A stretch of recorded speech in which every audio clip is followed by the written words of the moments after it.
It's gotten too much blame at times. Do you feel that at all? I definitely, can feel that sometimes. But, I'm probably biased because I am on the offensive line. Sometimes I feel like, a lot of times we'll see stuff on film that we'll get blamed for, but it might not be all our fault. But we've talked about it as a group, and we have to take that responsibility, and that's just part of it. We'll take that responsibility. It's fine with us because we make just want to work harder. Just talk about the satisfaction on the offensive line as a whole when you have a big running game like you did in season high on Saturday. Right. It feels good. It's kind of like all that hard work's finally paying off, and we can kind of answer all those questions anybody had, because people were doubting us if we could run the ball or if we could protect Taj. And I think we did a pretty good job on Saturday, and we showed that we could run the ball. We could be physical. Was that the focal point for you guys going in?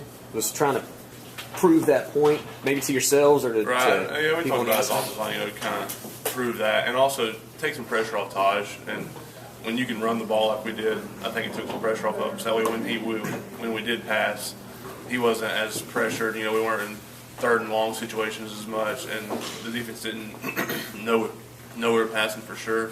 So that can slow down the pass rush a little bit and help Taj out. You guys still feel like perhaps maybe it's frustrating that this season you guys haven't played a complete game, whether it's from a rushing standpoint, passing standpoint, or ball security standpoint? Right. Is that frustrating with this unit right now?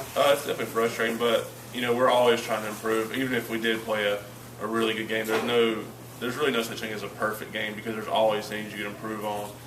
And yes, there are things that we'd like to improve on more and try to have a more complete game. But other than that, we're always trying to improve. So. With all these sort of negative questions, people questioning the run game, the ball security, do you even feel like a top 10 team right now?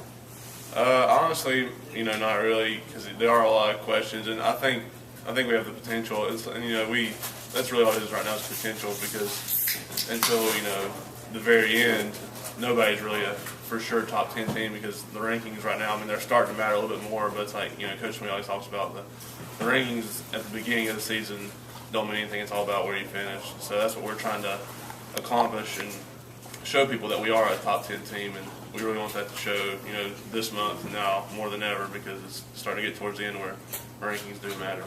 Wouldn't that mean a great deal to you and perhaps this program if you start the year in the top 10 and to finish? But knowing and able to do that, you really have to close out strong and probably can't afford to lose another game. Right, and it would mean a lot because it just shows that we can be consistent. A lot of people questioned our consistency. They say like we could win a big game here and there, but we'll choke. But it just goes to show that we can be consistent. It would be a great just statement to make for this year and showing that we are a top 10 team and we deserve to be where we're at.